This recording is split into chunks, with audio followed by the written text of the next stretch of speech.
Thanks for listening, subscribing, and reviewing DIY for Business. It's Russ and Greg with you. Greg, how's it going? It's going fantastic. As you know, I'm out of town. I'm in Las Vegas and kind of my home away from home. I love it here. I feel like we should call this our Live from Vegas episode, because that's like the cool place to be. You're there. Like, let's ramp it up a little bit on the marketing for this one. Yeah, living in Las Vegas. Maybe that's the title of the show here. There we go. When are you going to be living in Las Vegas? That's the big question, because it feels like you're always there now. I am here a lot. I don't know. It's we're thinking about it, or maybe spending part of the year here. We do enjoy it. We have family down here. A lot of my wife's family, her sister and her brother both live here. My sister-in-law's nieces both have places here. So we got a lot of family. We've been, hanging out with them while we're here. Plus my daughter is at UNLV. And she dances for the football team as well as the Lady Rebels basketball team. Shout out to the Lady Rebels. They just won the Mountain West conference. So nice. Congratulations to them. And they are, I think, last time I looked, they're top 25 in the country. So very cool. So we watched my daughter dance earlier this week, and she was fantastic. I love watching her perform. And we've just been eating a lot, Russ. Surprise to you, right? I'm shocked. Have you been to Flaming Fajitas yet? We have not gone to Flaming Fajitas, but we did go to a place that Pizza Rock. Oh, okay. Nice. Yeah. Which has fantastic pizza. I don't. For people that come to Las Vegas, it's not on the Strip; it's off the Strip. But Pizza Rock has some of the most fantastic pizzas out there. I believe the owner of this won the pizza making contest in Italy, 14, 15 years in a row, where they had to ban him because everybody was getting mad that they couldn't win the competition. He was winning every year. So nice. Very cool. Yeah, that's the I'm doing a trip to Italy this year, and I've done zero research on Roman ruins and all of that stuff. It's all about the food. I can tell you every meal that I'm going to have over the 10 or the fresh or 15 days or whatever it's going to be awesome. Yeah. It's and it's all these so very fortunate. I've been working with developers offshore. We have developers, the company that I work with, Beeswax, that we have developers around the world. And I have a couple developers in Italy that we just brought on. And I'm like, well, sweet. Now I get the inside track of where to actually go instead of the tourist places. I can actually hit some nice places. So I've been getting some advice, and it's very cool. Looking forward to it. Are you going to meet with any of them to kind of as a little tour guide? They're going to show you around? We're working on that. Yeah, we might do a little dinner and kind of get some. But I mean, the thing is, dinner for them, I'll be talking to them, and it's what time is it over there? And oh, it's 10 p.m. I'm about to go eat. I eat dinner so late. It's so I guess we'll meet earlier and then ease up to dinner as my wife and I are yawning and thinking about going to sleep. But we'll adjust. Yeah. Well, speaking of Pizza Rock, so I was at Pizza Rock, and then I was with the family, and I was talking to my niece, and I was asking her how work is going for her. And she goes, yeah, I'm training somebody new. We just lost somebody. And I go, oh, really? What was the reason why they left? And she was telling me that it was a woman that just got out of the Air Force. And the reason why she decided to leave was it was a tough adjustment for her, leaving kind of the structure that she had in the military and the Air Force and kind of coming out into private business. And, this is a service company that my niece works for, and they just didn't have nearly the systems in place that the other employee was used to, and didn't have the structure in place that she was used to in the Air Force. And it just was a tough adjustment. She just had gotten out. I think this was her first job out of the Air Force, and it just didn't work for her. And it's totally understandable. But I'm assuming that there's an adjustment. People coming out of the military and coming into private sector, there's an adjustment in just styles of leadership and management. And I want to explore that a little bit more today. Well, coincidentally, we've got a guest here. Yeah, no, Marty Strong is joining us. Marty, how's it going? Hey guys, going well. Thanks for having me. Yeah, have you ever been to Pizza Rock? That's why we brought you on the show here. No, I've been to Vegas about 13 times, but I haven't been to Pizza Rock. Okay, well, you're gonna have to check that place out. We're gonna turn them into a sponsor one way or the other, so we get free pizza. Sounds like it could have a great jingle. You might be able to make some money there if you offer one up. Yeah, exactly. Right. Yeah, we're going to make that happen. So you're CEO, you're chief strategy officer, you're retired SEAL officer as well. So tell us a little about yourself. You just did. You just stole all my thunder right there. That's it. I did it all right there. I stole it. I'm sorry. So I joined the Navy in when I was 17 years old. Went through SEAL training, which is about 6 months in the selection process, and became an enlisted SEAL and was a SEAL on the East Coast. And primarily the SEALs are bifurcated. They're either in San Diego, California, or they're in Virginia Beach, Virginia. And spent most of my 20 years on the East Coast. I did do 2 instructor tours, one as a senior enlisted in charge of the first phase, which is where the famous Hell Week and all the real attrition happens in that 6-month course. And then I came back after I became an officer at the 10-year mark and was an officer in charge of training and strategy and tactics and some other things. And then I went from there and went into managing money, first with Legg Mason out of Baltimore, and then United Bank of Switzerland. Was a portfolio manager with them. Did the financial services thing for 8 years, and then I went into leading businesses, which I'm still doing today. Yeah, so I'm curious because you hear these stories about the Navy SEALs and the training, and it just sounds like it's not for most human beings. And I'm just curious, what was it like for you to go through that training? And what did you take out of that training that you brought into the private sector? Well, to answer your first question, there are a lot of things, a lot of vocations that aren't for everybody. Being an air traffic controller is not for everybody. Mm-hmm. Right. Being a fighter pilot is not for everybody. Being an EMT is not for everybody, or a fighter. The thing that is different about SEAL training is that they call it training, but really it is selection, and it's a psychological assessment. They set up essentially a crucible of decision making, and the decision making is you against the voice in your head. So you have to volunteer in. There might be as many as 500 candidates being screened various ways, aptitude, IQ, obviously physical abilities. They have to have perfect eyesight. They have to be able to pass a security clearance check.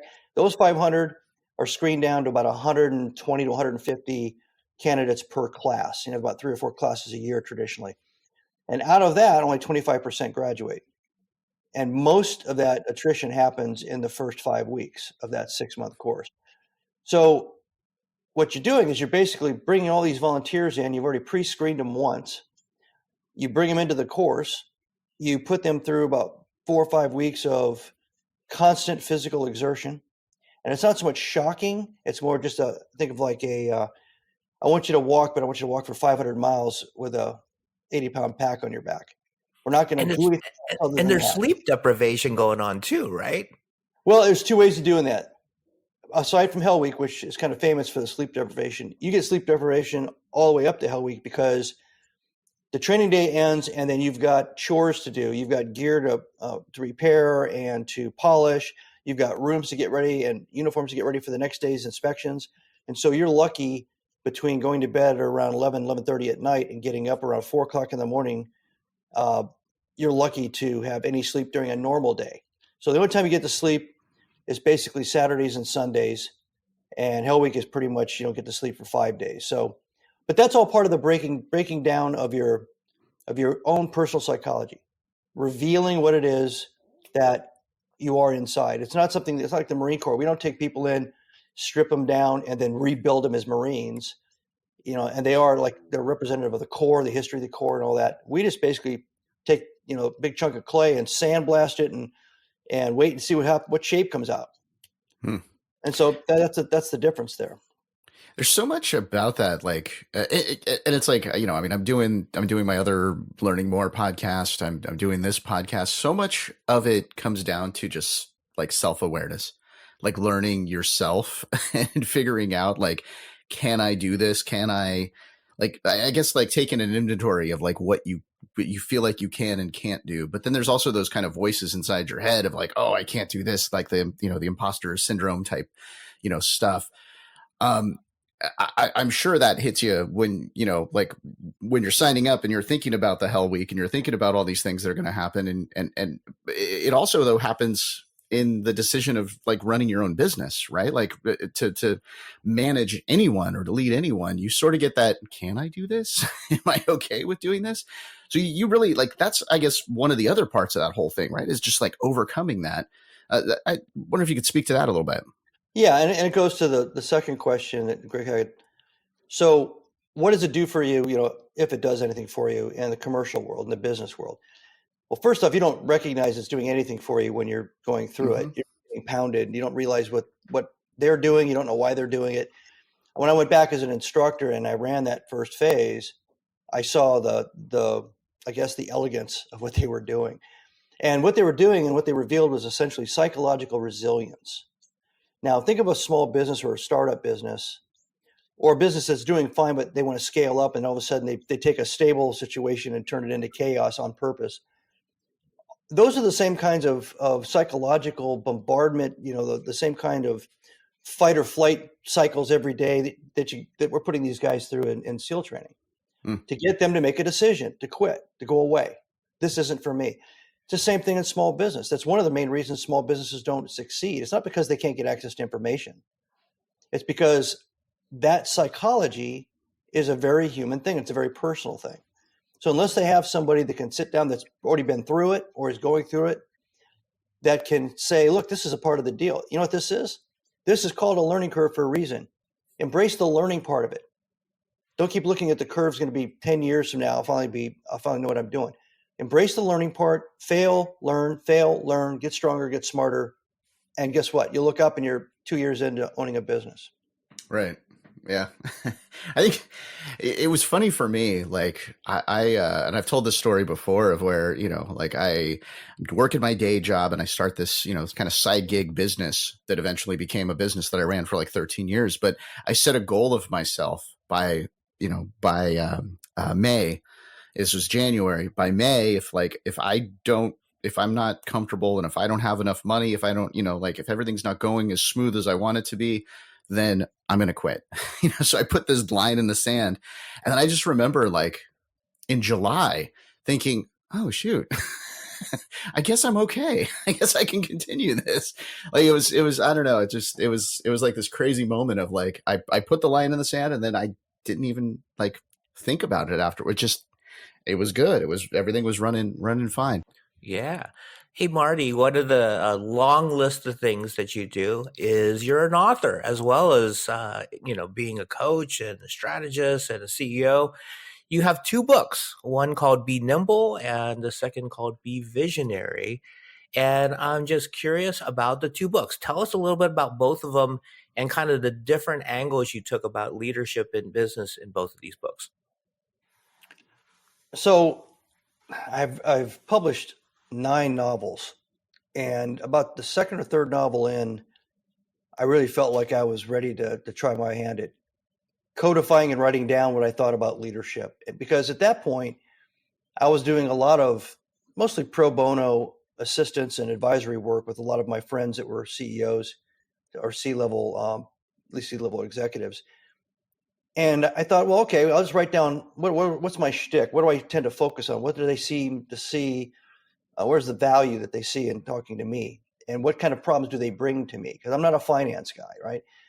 And so I started writing all these ideas down. And that became the first book, Be Nimble.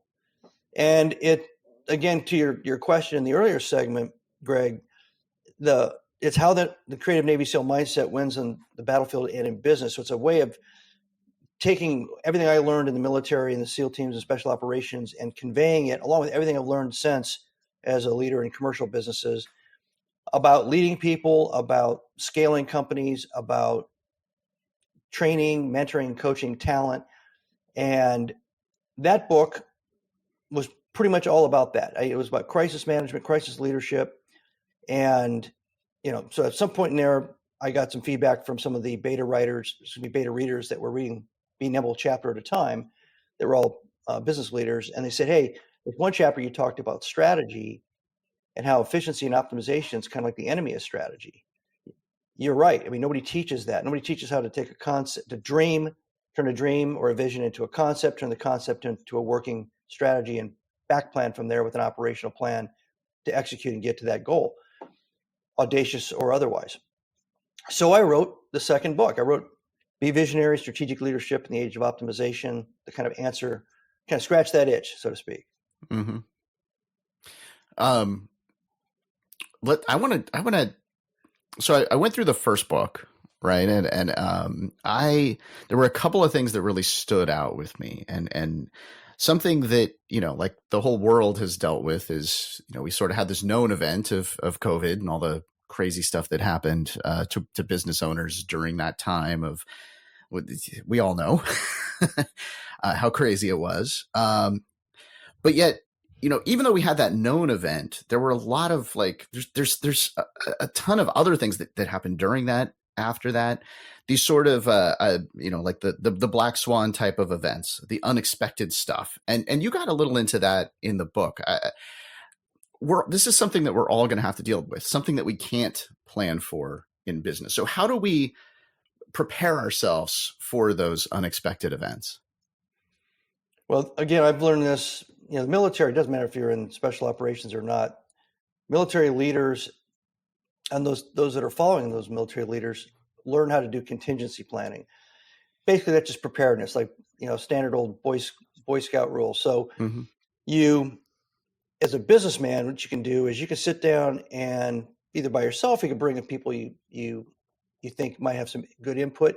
Sometimes you can bring in somebody who has nothing to do with your industry or whatever, because they come up with some crazy ideas. Actually, that's a good thing in black swan preparedness. You want the crazy idea. You don't want everybody to come in a linear thing and say, it's just going to be a little bit worse than it was in that thing we had 2 years ago. It's not. It's going to be something coming in from left field or right field. So you storyboard it out. You just sit there and you brainstorm all these different things that could happen. And then you take each one, you storyboard out, well, what would be the consequences to us? And you start real big, the economy, the nation, globally. You start working your way down into your industry, your market niche, and then your company specifically. By the time you get done with doing that and storyboarding out how these sequences are going to happen, like let's say the 1929 stock crash didn't affect local businesses the day it crashed. It affected local businesses about a year later, and halfway there, it affected all the banks in the United States. So it was a cascading kind of rolling effect. And that's the way most of these events happen, just like the pandemic.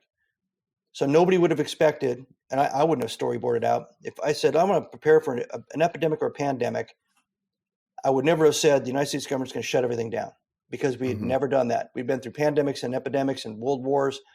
That had never happened before. So most of those crazy things that happened in 2020 were government generated crazy. There were wild card events that nobody was prepared for. Nobody thought they were going to do that. And I don't know if there was a good plan to completely deal with it, other than you had to realize it wasn't going to be the same ever again, and start reinventing and preparing yourself for a new future, maybe new products, new services, maybe a new structure, new business model. But you had to get at it pretty quickly. You had to accept it and move on.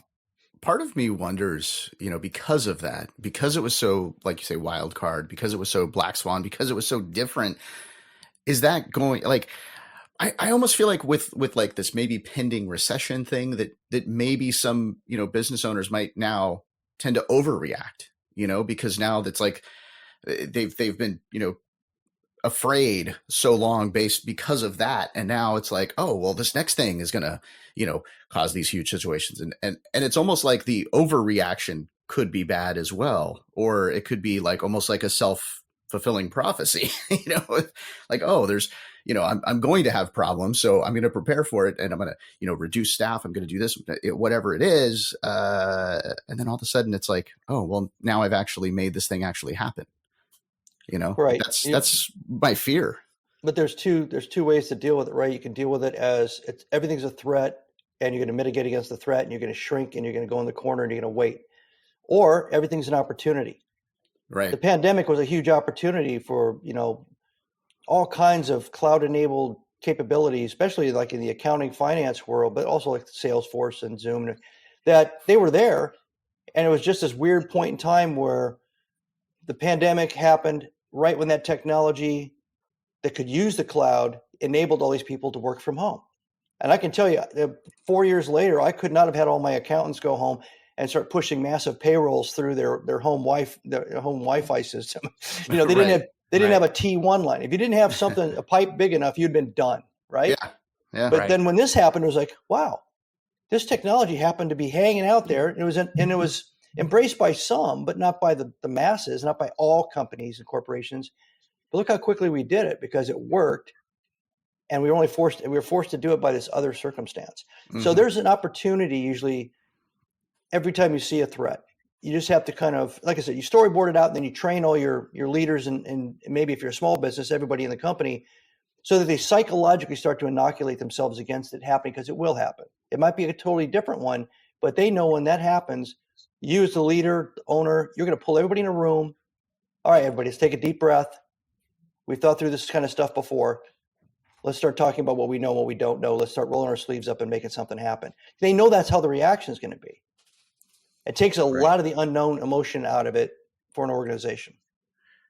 Yeah, and that's challenging to kind of take the emotion out of it. But those decisions need to be made, and what you described is exactly what happened with my business. Right, the pandemic hit. The world started shifting into a more distributed workforce, and that opened up an opportunity for us to take a regional business that I have to make it a national business, because we could hire people all over the country and everybody can work from home. And, business changed over the past, 2-3 years now. And we looked at it as an opportunity, like you said. And what I like about your two books, and there's kind of a common thread between both of them, there's multiple threads, but one of the common threads that I really gravitated towards is, as a leader, you need to be flexible. You use the word nimble in the first book, and there's a lot of flexibility in the Be Visionary book. And I think as an effective leader, you can't just be stuck in your ways. You have to be able to move. As things are coming your way, you have to be able to dodge, move, and look at it as an opportunity and figure out, how am I going to capitalize on this opportunity? And I think you really did a fantastic job in both of these books to kind of educate leaders on how to prepare yourself for that. Thank you. Well, one of the problems with experience is that it gives you a feeling that you're in control. You have football plays, you have formulas, you have a certain kind of person you hire, you have a certain kind of leadership approach you admire and adhere to. And what happens is you start to kind of get hardening of the arteries and hardening of the brain to where you have a certain channel like an ant farm. Every solution, every question, every answer is being calculated and analyzed the same way every day, every time. So that means the more experienced you are, the more you're at risk and more of a threat that you're not going to be flexible, adaptable, nimble, agile, because you're doubling down on success. Mm-hmm. And that's the success trap, right? You believe in yourself, which is okay. You can be competent, but you really have to have intellectual humility every day. You have to say to yourself, I had a terrible week, a terrible month. I lost my biggest client. And you can't say, and I suck and I don't know how to make any decisions. And that's how you embrace the next challenge. And you can't say, I kicked butt, I got a huge bonus, or I closed a massive account. I'm a superhero, man. I'm it. And then take that kind of baggage, positive baggage, into the next day either, because that's going to blind you to things. So you got to sit down, clear your mind, become very humble intellectually, then become very curious intellectually, absorb information from 360 degrees, every possible source, whether there's a challenge or a problem in front of you or not, but certainly when there is. And then the last thing, once you've embraced all that kind of non-groupthink information and data, that's when you truly can become intellectually creative. You're not really creative unless you've done those first two steps, because what you're really doing, you think you're creative, but you're basically just, wrapping everything in the same wrapping paper that you used last year. Right. Yeah, when your only tool is a hammer, everything looks like a nail, right? Like that old Yeah. saying. The other thing out of that is sometimes an idea out of a brainstorming is it comes out there and it seems like this is the greatest idea. Why didn't we think of this? And it sort of becomes this little, shiny object that is now taking all of the attention, but it might not be the best idea, but it becomes your focus, right?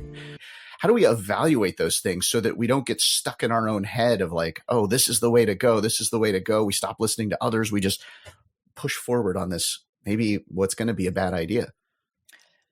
Yeah, it's very difficult. I'm working on my third book right now, which is all about divergent thinking and neurodivergence and basically how creativity happens. And the problem with what you just said is that if somebody has not been taught how to do a business case analysis of the shiny object they're looking at, they just run into the room and start screaming about the shiny object. And they're just like a bullseye. Everybody around them who doesn't understand, is not enamored of the shiny object, right, pulls out their quiver, loads of arrow in the bow, and starts shooting facts, figures, and reality at them until they crawl out, never to come back with a shiny object idea ever again.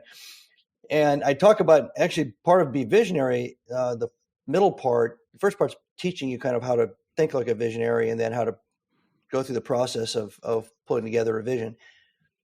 I explain that you have to teach your people that it's okay to come up with ideas, and you can't shoot them down the second they walk into a room. But at the same time, you have to teach these same people that you're saying, go ahead, think all these great thoughts, come to me with these ideas, but kind of attach those ideas. Tell me what kind of business case analysis you've done. I mean, it's as simple as that. That way, they are armed when they walk in that room. They've got a shield, they've got armor. They come in, they yell, "Shiny object idea," and everybody starts to grab those bows, and it doesn't matter because you're ready, you're prepared. You know exactly what they're going to say. They're going to talk about sunk capital and ROI, and they're going to throw all this stuff out at you, and which market we going into, and blah blah blah. This isn't what we do. This isn't core. This isn't new. Somebody else does it better. Blah blah. And they're arrows are bouncing off the armor, bouncing off the shields because you're ready. You're ready for all that. Right. It still may not be an idea that's worth going forward with, but if you train somebody in both capabilities, or basically enable the first one, which is the excitement, the energy of thinking big thoughts and looking for ideas, and then you armor them with the ability to defend those ideas in a business way, then what you've done is you've given somebody a binary approach. And at some point, and I've seen this hundreds of times, at some point they'll walk into a room, they'll throw the shiny object out, and everyone starts shooting stuff, and all of a sudden there's silence. Hey, this could work. Hey, this isn't. And you know what? It may be 1 out of 50 ideas, but if they're wrapped in that business sense, if they're wrapped in those kinds of business parameters, at least you're defending the idea long enough for everybody to kind of get past their resistance and think about it. And that's about the only way you can do it. I mean, I've tried to enable people just to be enthusiastic and thoughtful and creative and all that. But if they go running to one of my subordinate leaders, I find out later that my subordinate leader basically just shot them to pieces, with facts and figures and hard questions. And that, whatever happened to that idea from 6 months ago? Then I get this sad story, and they're never going to do it again. So yeah, that's how I would do it. So I got a follow-up. Actually, I got follow-up 2 questions for you. As a leader, how do you deal with when, one of your team members comes with an idea and it's just not something you want to go with, but you want to keep their enthusiasm for contributing more ideas in the future? And then the second question is, because you're working directly with a lot of CEOs, what happens how do you deal with when the CEO comes up with the shiny new idea and all of the subordinates say, you know what, that's a bad idea, and these are reasons why it's a bad idea. How does the CEO deal with that? Do they forge forward with, their idea because it's their idea and they believe it and they feel they have the facts to move forward with it? Or do they really open up and realize, okay, I'm not getting buy-in from my company. Maybe I should shift there? how do you work with those two scenarios? So the first one, I do exactly what I told you should be done as part of mentoring and coaching for everybody, and that is, if there isn't something like that in place, or it's something that their particular direct leader did not help them with, I just take on the role of trainer. They come in with the idea, I look at it and I go, okay, this is not going to fly. But I start asking kind of open-ended questions. I start walking them in very, without killing their enthusiasm. I take the time in the moment, because that's the moment, and I have them, and I even sometimes I'll get up on a whiteboard and I'll say, so answer this. Well, what do you think of this? Well, how much time? And I'll be drawing this stuff out, and they're getting excited because they think I'm going to buy into this whole thing. But as I'm getting the answers, they start to realize. Now, I haven't shot one hole in anything. They're doing it because they also have a business sense if they're professionals, and they start to see the holes in their own idea. And then when it starts to get to that point, I go, I'll tell you what, I'm not sure if this idea will fly or not, but let's answer all these questions and come back in a couple of weeks and let's see what you come up with.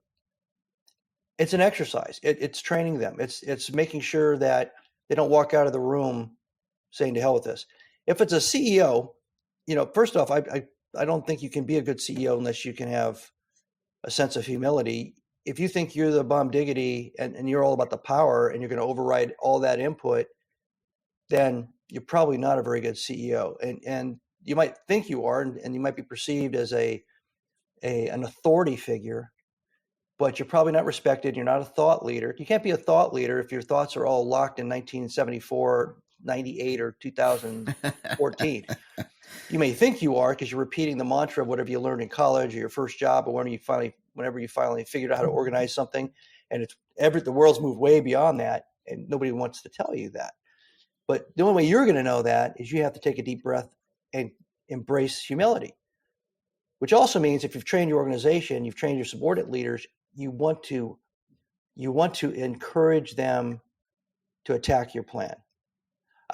When I write books, I mean, if anybody's done any writing before, you write, your heart's in there and everything, and I hand it out to 5 or 6 people, and I do the same thing with my novels, and I start writing the next chapter. And usually by the time I'm done 2 more chapters ahead, I start getting the feedback. And sometimes it's, wow, this sucked. Now I could say, well, the hell with you. I'm not going to listen to you, beta reader. I'm just going to leave it sucky because I'm the author. Well, the whole point of using beta readers is to create a mechanism of humility, to allow somebody to critique your characters, your storyline, in the case of business books, your theories, your principles, and bench test them. And not just bench test the ideas, but how you convey the ideas. Did they get it, or did I miss a part? If you're a CEO, it's like karate, or yoga. There's so many steps involved in one move. So when you teach it in like 15 steps. And then you look at a karate master and he goes like, bam, he does a kick, 1 step. So, as a student, novice, there's 15 steps. As a master, there was 1 step. Well, sure, there was 15 steps. It's just you didn't see them. So you have to be careful of that as a leader, CEO, that you're not jumping over the 15 steps when you're interacting with other people. You have to explain them, walk them through it in an idea, et cetera, and not just walk in and say, there's the kick. It is what it is. Execute. Right. And the thing is, what's always like when I'm giving out ideas, when I'm, like I come up with a random idea, I feel like, I don't know. I would love to actually see the percentage of ideas over the years of like what's good, what's bad. But I mean, it probably lands maybe 50-50 if I'm lucky, where I've had 50% of my ideas is good. I'm sure it's much lower than that. Hey, Russ, I have a spreadsheet on it. So you do? Okay. I can share it with you. Yeah. And that's why I no longer work with you. You're like, get this guy out of here. No, but it's like you're gonna have a bunch of bad ideas, and I love the meetings. Like when Greg and I would have meetings, and I would come up with some random idea, right? Like we're sitting, probably over, some sort of something made out of bacon, and we're eating these, this food, and I say something, and he's like, "Well, what if this or what if that?" What it does is when somebody is not like agreeing with you, when somebody's bringing in this advice, I always try to look at it as, well, how do I make this idea better? Not like, oh, well, this idea sucks. Yeah. And that's kind of a hard, like, next level thing that I got into eventually after going through and seeing, all these different, company owners that Greg and I have worked with over the years, all these different people that we've worked with over the years, and seeing like what really works is like, not just the idea, but ideation of the idea, like coming up and next leveling it and going to the, and like, oh, okay, let me take this negative feedback, because I'd rather have the negative feedback from Greg over a sandwich than have it from the market coming back after we've spent $1 million on something saying, well, that was a bad idea. You completely failed. It's that creative dialogue that really gets us to the best idea. Totally.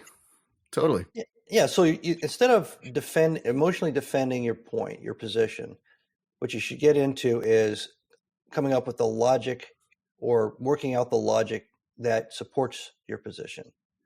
Because logic is like a bunch of building blocks, a bunch of Legos and everything. And one might not be very strong, and it can be corrected without the whole idea going out the window. But if you do the whole thing emotionally, that's where you get into the emotion push and pull. Mm-hmm. It's funny, you were saying that about how many ideas that might work. In 20 years in the SEAL teams, in my memory, I probably came up with 500 ideas. I was an idea guy. I was always coming up with ideas. I probably had 5 or 6 that actually took. Really, yeah, right? And I didn't think about it, but people that I bump into that knew me from those years will say, hey, I remember when you did this thing and this thing happened and we all had to do this because that, it was a really great idea. Everybody remembers the 5 or 6 because those are the only ones that saw the light of day. Right. So they all think I came up with only 5 or 6 ideas and I have like a batting average of 100%. Right. and I look back and all I can think about is all those great ideas that nobody would listen to. You just took more swings than everybody else. That's why you hit the ball. Yeah. Okay, I got another question on that. It's like when you're a SEAL and you're in combat and there is a situation, you come up, you have to, think on the fly there, and you come up with an idea that doesn't work and lives are at stake. How do you deal with that emotionally, and how do you deal with the actual situation to come out alive? It's exactly the way I describe dealing with a pandemic or some other black swan event hitting your organization.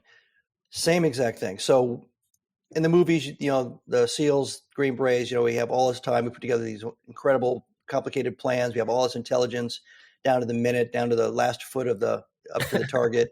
Right. We've got these beautiful Hollywood mock-ups of the place we're going and what floor we're going on and all that.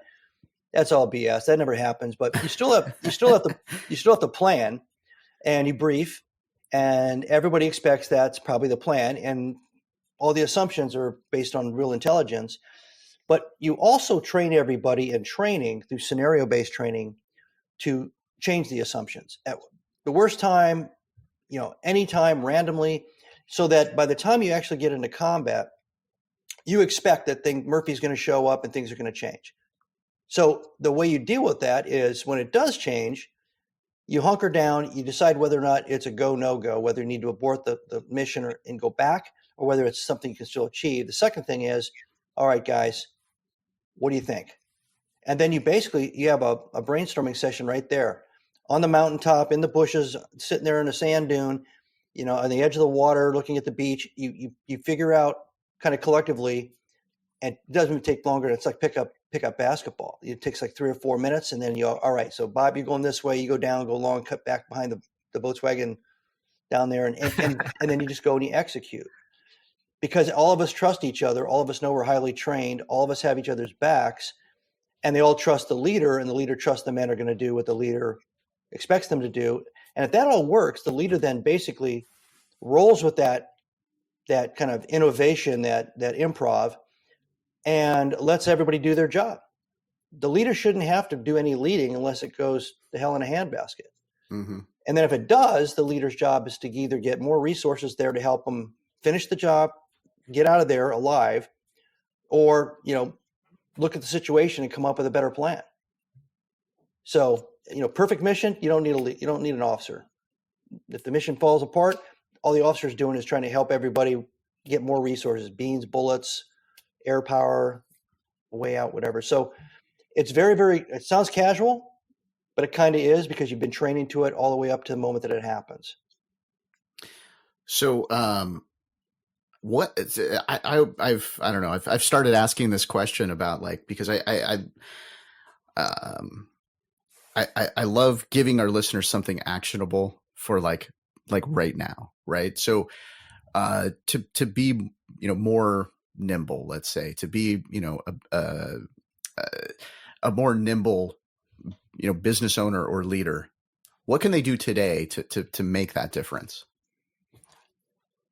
Whether you're going to be leading or whether you're going to be thinking about the future, you have the same exact problem to overcome, and we've already described it. You have to get beyond your own hubris. You got to get beyond your own information set, your own data set. So if you'd imagine, back in the 90s, they had encyclopedias. Well, think of your mind as an encyclopedia, a set of encyclopedias from the late 1990s. If you went to a set of encyclopedias in 2023 to get the answer for anything, you'd probably be about 75% wrong, because the world's changed. Everything's changed. Mm-hmm. The fact that you went to a college, the fact you went to a course, the fact you had an MBA from pick the year, the fact that you were a leader in this kind of company at this level, whatever, it doesn't necessarily convey directly, probably doesn't convey directly to whatever you're doing right now. So instead of trying to draw from that constantly and doubling down on the experience, which just shows that you're becoming more and more of a dinosaur as far as your mentality, wake up every morning, think a little bit about the future, and say, what am I going to learn today? Who am I going to learn it from? Who new am I going to reach out to? What new podcast, what new book, what new person am I going to have lunch with? Go have lunch with a theologian. Go have lunch with a chemist. Go have lunch with somebody. Get out of your own mind. Get out of the rut, the deep line that you've etched in the universe, mm-hmm. and get smarter in a very curious way.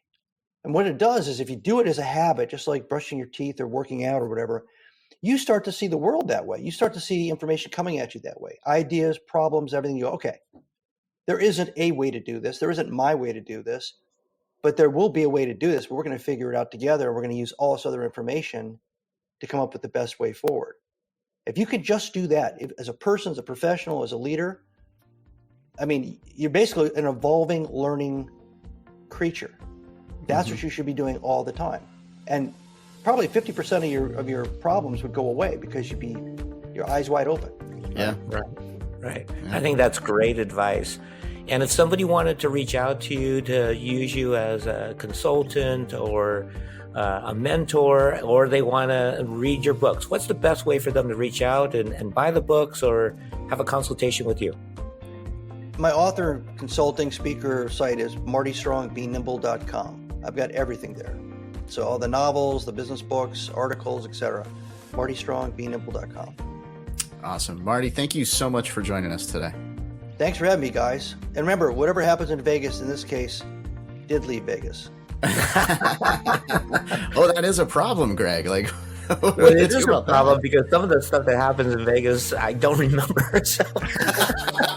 I think that's why it stays in Vegas. Hey, thank you for listening, subscribing, and reviewing DIY for Business. The subjects that we cover on this podcast are selected with the goal of helping your business grow, and all of the information provided is opinion-based, and you might want to consult a professional to discuss your exact business situation. Greg and I want your company to succeed, and we're happy to take your questions. We'd also love to hear your suggestions for future episodes. I don't know how many suggestions we've turned into episodes, but it's happened. And it's going to happen again, and it could be yours. So reach out to us at DIYforbusinesspodcast.com. The link is in the podcast description, but that's pretty easy to remember as well. Hey, we thank you again for listening. We thank you for reviewing, and we thank you for subscribing to DIY for Business, where you are not alone.